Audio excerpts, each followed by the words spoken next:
നമസ്കാരം. കടലാസ് മുദ്രപത്രങ്ങൾ ഒഴിവാക്കാനായിട്ട് ഒരുങ്ങുന്നു. കേരളത്തിൽ വസ്തു പ്രമാണം ചെയ്യുന്നത് ഉൾപ്പെടെ വിലയാധാരം, ഭാഗപത്രം, ഇഷ്ടദാനം, ധനനിശ്ചയം, കരാറുകൾ, അതുപോലെ തന്നെ പരസ്പര കൈമാറ്റം, വിൽപത്രം, വിവിധതരം മുക്തിയാറുകൾ എല്ലാം പുതിയ രീതിയിലേക്ക് മാറുകയാണ്. അപ്പോൾ ഈ വാർത്ത നിങ്ങളൊന്ന് എല്ലാവരിലേക്കും ഒന്ന് ഷെയർ ചെയ്യുക. കടലാസ് മുദ്രപത്രങ്ങൾ പൂർണ്ണമായിട്ടും ഒഴിവാക്കാനായിട്ട് സംസ്ഥാന സർക്കാർ ഇപ്പോൾ ഒരുങ്ങുകയാണ്.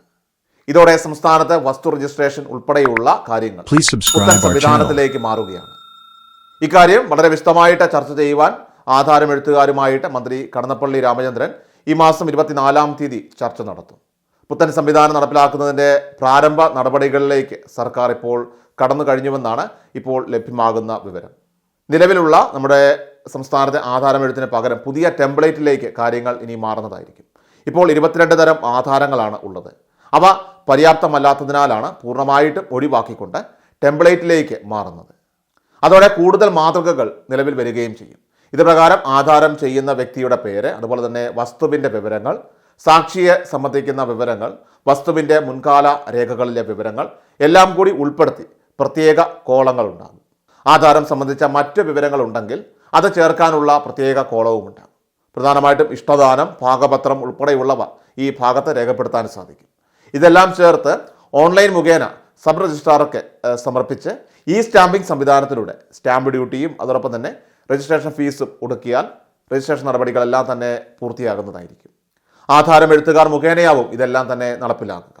ടെംപ്ലേറ്റ് സംവിധാനത്തിലേക്ക് മാറുമ്പോൾ തൊഴിൽ പ്രതിസന്ധി ഉണ്ടാവുമെന്ന ആധാരം എഴുത്തുകാരുടെ ഒരു ആശങ്കയുണ്ട്. അത് അകറ്റാനാണ് മന്ത്രിയുമായിട്ടുള്ള ഈ ഒരു ചർച്ച 24-ാം തീയതി ക്രമീകരിച്ചിരിക്കുന്നത്.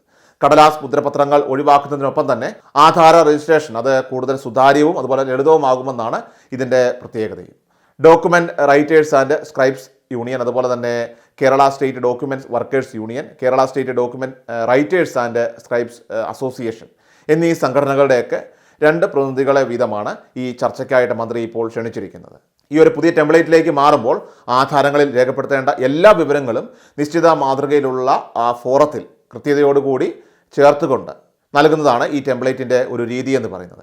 ഓരോരോ വിവരത്തിനും പ്രത്യേക കോളങ്ങളുണ്ടാകും. ആധാര കക്ഷിയുടെ പേര്, അതുപോലെ വസ്തുവിൻ്റെ വിശദാംശങ്ങൾ, സാക്ഷികളെക്കുറിച്ചുള്ള വിവരങ്ങൾ, വസ്തുവിൻ്റെ മുൻ ചരിത്രം തുടങ്ങിയവയെല്ലാം തന്നെ ഇതിൽ ഉൾപ്പെടുത്തേണ്ടതായിട്ട് വരും. അതോടൊപ്പം തന്നെ അധിക വിവരങ്ങൾ രേഖപ്പെടുത്താൻ പ്രത്യേകമായിട്ട് അതിൽ സ്ഥലമുണ്ട്.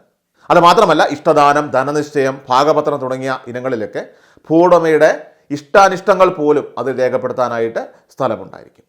ഭൂവുടമ വയോജന വിഭാഗത്തിൽപ്പെട്ട ആളാണെങ്കിൽ കൂടി അത് രേഖപ്പെടുത്തുന്ന അയാളുടെ ഇഷ്ടങ്ങൾ അത് പാലിക്കാതെ വന്നാൽ വയോജന നിയമപ്രകാരം അത് ബാധകമാവുകയും ചെയ്യും. വിലയാധാരം, ഭാഗപത്രം, ഇഷ്ടദാനം, ധനനിശ്ചയം, കരാറുകൾ, അതുപോലെ തന്നെ പരസ്പര കൈമാറ്റം, വിൽപത്രം, വിവിധതരം മുക്തിയാറുകൾ എന്നിവയെല്ലാം തന്നെ ഈ പ്രധാനപ്പെട്ട ആധാരങ്ങളിൽ ഉൾപ്പെടുന്നതാണ്.